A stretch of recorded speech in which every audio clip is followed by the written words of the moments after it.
जब भी हम रामायण की बात करते हैं तो रावण का नाम जहन में आते ही एक ऐसे राजा की तस्वीर बनती है जिसे हराना लगभग नामुमकिन था।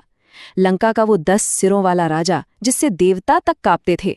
पर क्या रावण सच में अजेय था? चलिए आज इसी सवाल की तह तक चलते हैं।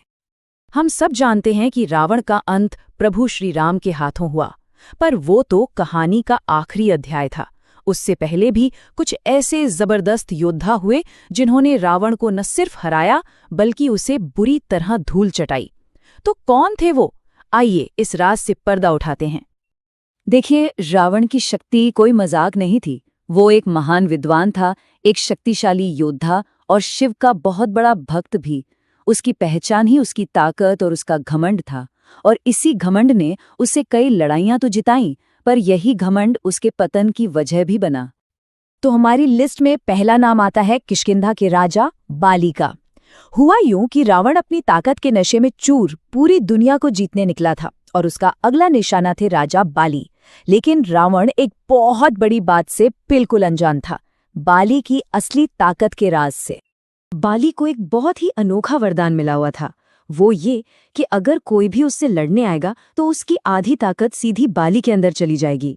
अब जरा सोचिए, जब रावण जैसा महाशक्तिशाली योद्धा सामने आया होगा तो बाली की शक्ति कितनी ज्यादा बढ़ गई होगी।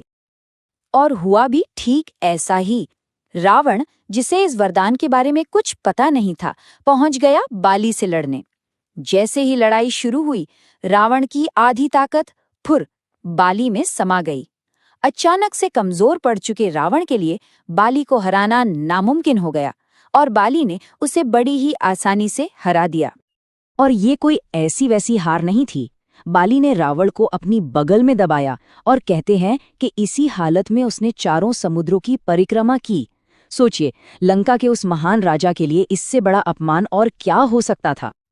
आखिरकार जब सारी ताकत और घमंड चूर चूर हो गया तो रावण को बाली से माफी मांगनी पड़ी, और माफी मांगने के बाद ही बाली ने उसे अपनी कैद से जाने दिया। ये थी रावण की पहली बड़ी हार। लेकिन लगता है रावण ने इससे कोई सबक नहीं सीखा। उसकी दूसरी बड़ी हार हुई सहस्त्रबाहु अर्जुन के हाथों। एक ऐसा योद्धा जिसके नाम में ही उसकी ताकत का पूरा राज छिपा था। 1000। जी हाँ, सहस्त्रबाहु का मतलब ही होता है 1000 भुजाओं वाला। और एक बार फिर रावण अपनी ताकत दिखाने के लिए सहस्त्रबाहु अर्जुन से लड़ने जा पहुंचा। पर इस बार लड़ाई बाहुबल से नहीं बल्कि बुद्धि और एक अनोखी शक्ति से लड़ी गई। जब रावण लड़ने पहुंचा तो सहस्त्रबाहु अर्जुन ने अपने 1000 भुजाओं से नर्मदा नदी का पूरा बहाव रोक दिया, और फिर अचानक से सारा पानी एक साथ छोड़ दिया। पानी का वो बहाव इतना जबरदस्त था कि रावण उसमें तिनके की तरह बह गया। दो बार हारने के बाद भी रावण का अहंकार कम नहीं हुआ, और अब वो अपनी जिंदगी की सबसे बड़ी गलती करने जा रहा था। इस बार उसकी चुनौती किसी राजा या योद्धा से नहीं बल्कि स्वयं महादेव से थी।